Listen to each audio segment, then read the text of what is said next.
Sementara ahli psikologi forensik Reza Indragiri yang dihadirkan sebagai ahli meringankan Eliezer menyatakan Eliezer hanya bertanggung jawab separuh atas perbuatannya. Lebih lengkap katanya begini, yang bersangkutan paham tentang perbuatannya, paham tentang mana boleh dan tidak boleh, paham tentang aturan organisasinya, tetapi ada sebuah kehendak yang ditekankan ke dalam dirinya agar kemudian dia melakukan perbuatan jahat tersebut. Tambahnya, partially responsible. Dan informasi terkini dari sidang kasus Sambo akan disampaikan jurnalis Kompas TV Niputu Trisnanda. Putu, pengacara Eliezer hari ini menghadirkan ahli pidana untuk melawan Sambo. Apa poin yang mungkin Anda cermati terkait dengan persidangan hari ini? Ya, selamat petang Tifal dan juga saudara. Ada dua poin yang menarik dalam keterangan yang disampaikan oleh ahli pidana Trisakti yang juga merupakan tim perumus dari KUHP yang baru, yakni Albert Aris.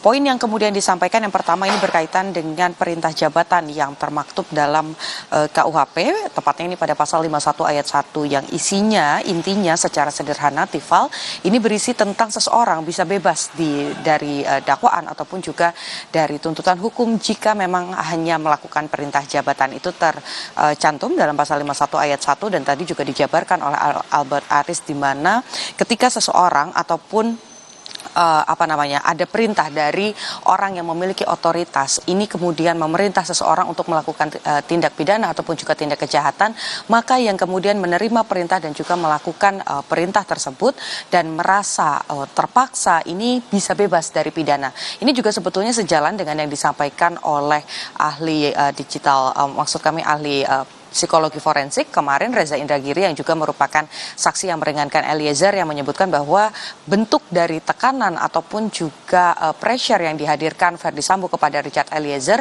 ini memang tidak hanya dari lisan saja, karena sebelumnya pihak dari kuasa hukum Verdi Sambo dan juga Putri Chandrawati ini menyoroti perintah yang diberikan oleh Verdi Sambo. Bagaimana kemudian FS ini mengklaim perintahnya hanya hajar cat, bukan untuk menembak Yosua Huta Barat. Menurut Reza Indragiri kemarin disampaikan di ruang persidangan bahwa sebetulnya tekanan ini bisa melalui pakaian yang digunakan, kemudian siapa pemberi perintah atau otoritasnya, kemudian juga bisa dilihat dari jarak di mana pemberi perintah dan juga yang diperintah, apakah ini berada dalam satu ruangan yang sama atau tidak.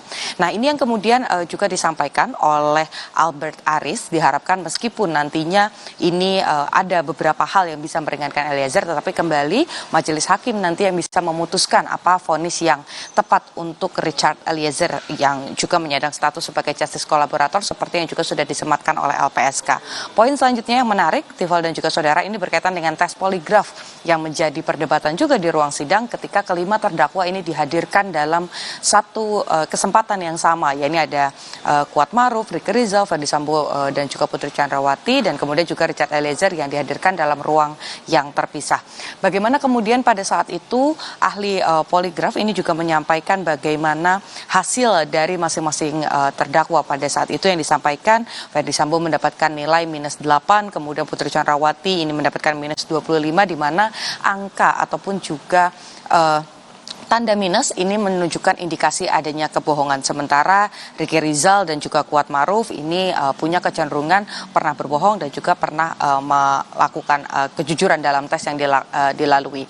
Nah, ini juga sempat disampaikan oleh kuasa hukum dari Verdi Sambo dan juga Putri Chandrawati bahwa tes poligraf ini tidak bisa seutuhnya menjadi barang bukti karena memang itu hanya alat untuk melakukan proses penyidikan saja, melengkapi proses penyidikan dan hanya bisa menjadi pertimbangan. Tetapi tadi disampaikan oleh Albert Aris bahwa sebetulnya tes poligraf ini merupakan bukti yang sah dan juga bisa menentukan apa dan siapa fakta-fakta yang sebetulnya terungkap di ruang persidangan. Meskipun tadi disampaikan bahwa bagaimanapun juga kembali seperti yang tadi disampaikan di poin pertama, majelis hakim memiliki kewenangan sepenuhnya untuk menimbang dan juga memutuskan pada amar putusan nanti saat vonis dibacakan apa hukuman yang paling tepat untuk masing-masing terdakwa.